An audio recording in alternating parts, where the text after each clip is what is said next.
It's only small video. Um, has to do with The Last of Us 2, the leaks. I've read them. I gave in. I didn't give a shit.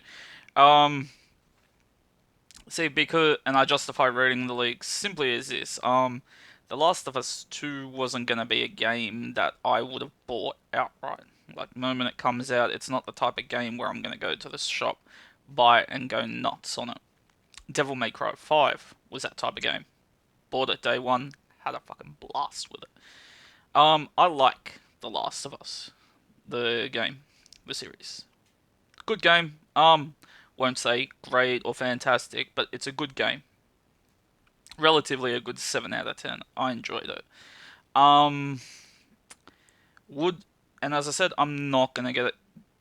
It's more like I would wait about 2 weeks or something. I'd give there are a few YouTubers like Angry Joe and that where I will wait till they do a review of the game, and they usually do a non-spoiler and a spoiler type, and I'll legitimately watch the non-spoiler one, and if about three different reviewers give the game like at least a 7 out of 10, like a good, then I could see myself buying it. But from what we've already seen from certain gameplay, the gameplay looks similar to the first one.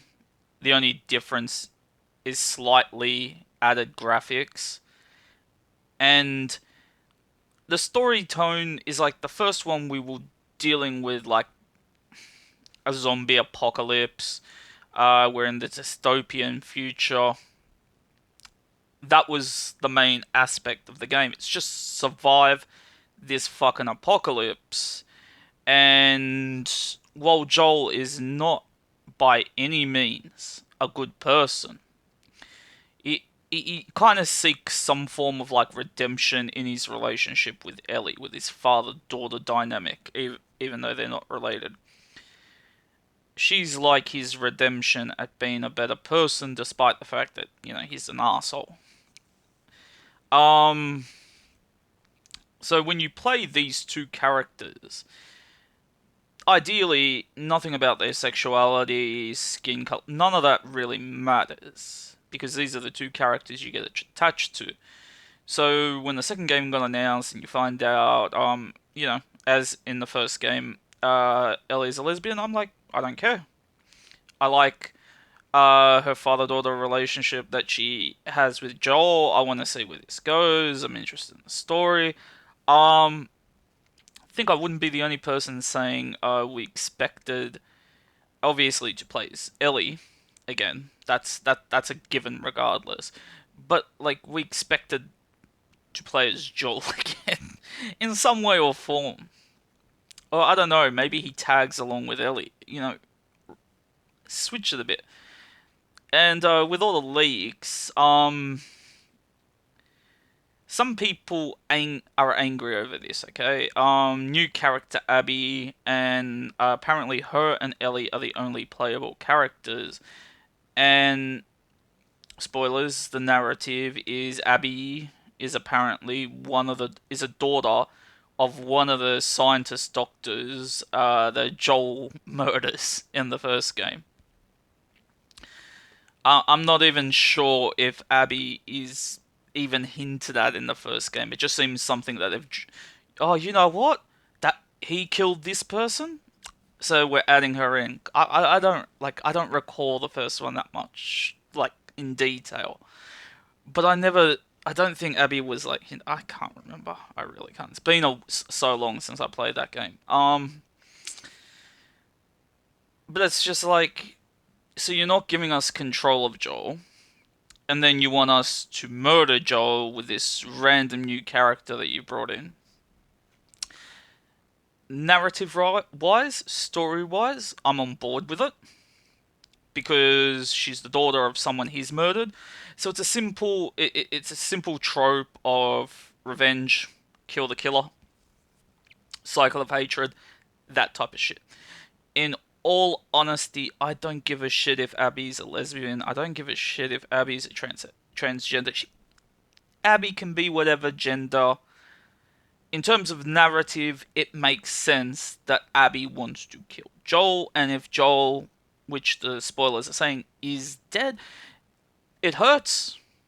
It does hurt, but I understand it from a narrative aspect. Sadly, the whole game is not going to be around, can't evolve around this simple plot, because if that was the fucking plot, the game would be over in about an hour or two. It'd be one of the shortest games. Woman shows up, woman kills Joel, fights Ellie, and then that's it.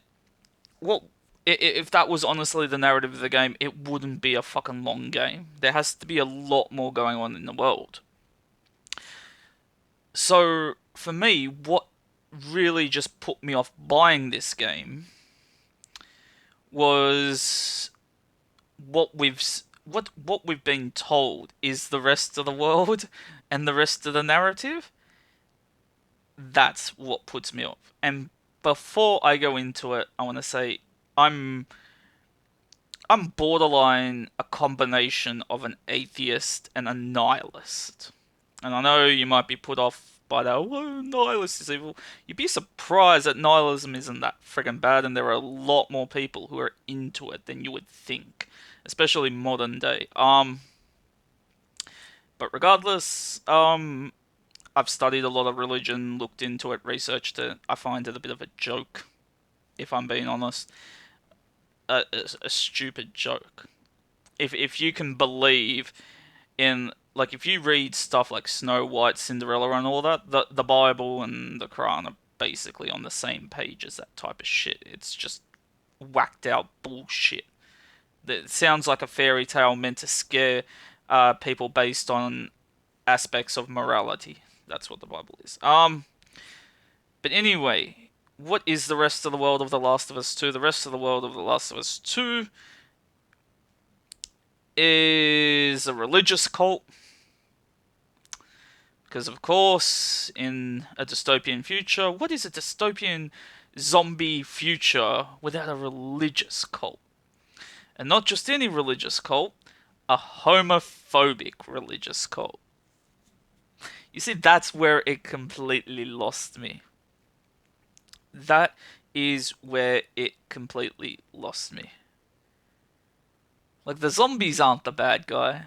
The homophobic religious cult is, and the only reason I can think of that they're put in the story is to make you feel sorry for Ellie and Abby with their LGBT gender. Because the best way to make you feel sorry for someone in the LGBT community is to take religious zealots that want to murder LGBT people, basically. So you take these heavily homophobic people that, for some reason, in a dystopian future, the only thing that gets them by is picking on gay lesbian. It's so stupid. You would think in a dystopian future you got other things to worry about, but nope. We gotta kill those gays. It's honestly, you might as well just get rid of this clan and insert the Ku Klux Klan into The Last of Us 2 and just be like, in this dystopian future, the Ku Klux Klan survived. Because that's basically what they've done. And they're only put in the narrative to be the bad guys that you can't understand and are just pure fucking evil. And it can't, like, regardless, this is going to make you feel sorry for Ellie. Because we love Ellie. As much as we love Joel, we love Ellie. We love Joel probably more, but we do love Ellie. But with Abby being like this new character that's really underdeveloped, and you're using her to murder a character that we already love. So already she's gonna receive hate from a certain amount of people, but then you're trying to force a victim complex on this character through these homophobic assholes, and it's just stupid. It's stupid, but the one thing I wanted to add here was that type of writing can work as a form of motivation and a backstory, but not in this. Not in this, because I created an OC, an original character, for Ruby, called Penny Fen from Mistral, and I built her around the aspect of LGBT, as well as something LGBT people suffer with: religion. Religion. Not saying all religious people, but some do stick to their beliefs so much that they see the LGBT community as essentially evil because it goes against their religion. It's a form of sin, basically. So that's what I did with Peony Fen. It's like she grew up in a religious convent with her mother. It's women only there. Falls in love with someone who's delivering stuff to the thing. She gets found out by her mother and the other people in this convent. When her sexuality as a lesbian comes out, she gets cast out of the covenant. Even by her mother, just kicks her out because it go her sexuality goes against their religious beliefs, and officially she becomes homeless, using what arts, like music and art, to survive on the street before deciding to become a huntress. Simple, taking something that LGBT people suffer with and inserting it into her backstory as where she came from, past motivation. And I know what you're thinking is like, sounds similar, but like, I didn't vilify her mother, or because that's their religious belief. This is what the understanding is. If you in the world are part of the LGBT community and you vilify religious people for their religious beliefs, like they're bad, they're evil because they're condemning my sexuality, then you're just as bad as them. The LGBT people who are vilifying them, you're just as bad. The only way to solve that argument is to be the better person. You got to accept them for their religious beliefs, in hopes that they can respect you for your sexuality. Unless you meet on some equal grounds, it's never going to get sorted out. So, and trust me, this is not me shitting on the LGBT community. It's like I'm telling religious people, you're entitled to your beliefs. Some of you might turn around to the LGBT and you're like, oh, you're a bunch of gay fags, you're sinners, you're this crap, that, blah blah blah. In all honesty, you don't have to say that to an LGBT person. You don't have to. They may be sinners in religious people's eyes. They're going to be going to hell. If so, let it, and just say by chance that you're fucking right. The devil's going to punish them for all eternity. Let God judge them. That's not your role as a religious person. Your religious contact is between you and God. Keep it at that. Don't walk up to LGBT community people and make a fucking scene and make them feel like shit. Just let them live their life. It goes both ways. So, with The Last of Us 2, when the narrative is religious people are evil because of their beliefs, and we're going to force it on there by making them extremely homophobic, but we're going to make the LGBT people victims, that's a very one-sided narrative. There's no understanding there. It's just pure fucking hatred. And if anything, it's a pity case for wokeness. And if anything, it represents the worst part of the LGBT community.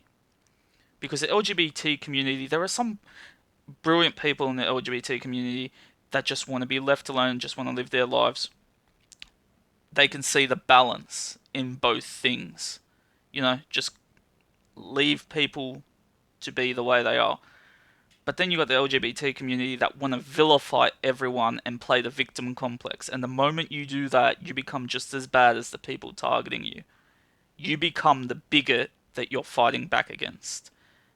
That's what's wrong with The Last of Us 2.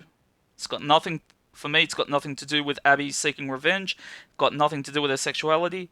It's the input of this cult is bigotry. Religious people bad, LGBT people victims. That's fucking stupid.